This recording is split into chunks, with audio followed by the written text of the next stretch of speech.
Eksekutor OPM tertunduk ditangkap TNI, gembong KKB terancam hukuman mati, terlibat pembunuhan. Seorang anggota kelompok kriminal bersenjata, KKB, Organisasi Papua Merdeka, OPM, Yoktogi Telenggen alias Upinip Telenggen alias Upinip Kogoya, ditangkap oleh aparat gabungan TNI Polri beberapa waktu lalu. Usai melengkapi berkas dan bukti, Upinip Kogoya diserahkan ke Kejaksaan Negeri Jayawijaya, Kamis, 5 Juni 2025, kemarin.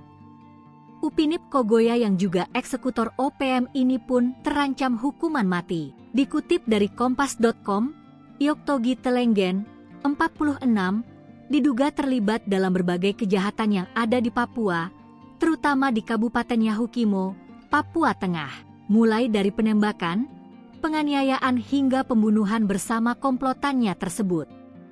Mirisnya, serangkaian peristiwa yang didalanginya itu memakan korban warga sipil. Penyerahan tersebut dilakukan setelah proses pemberkasan selesai dan berkas dinyatakan lengkap atau P21 oleh Kejaksaan.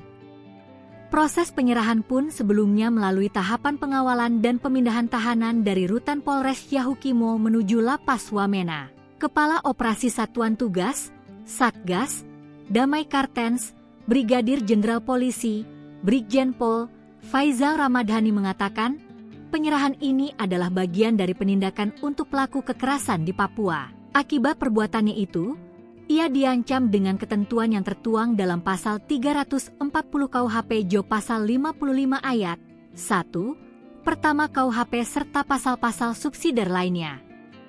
Adapun ancaman hukuman untuk pasal 340 KUHP adalah pidana mati, pidana penjara seumur hidup, atau pidana penjara paling lama 20 tahun.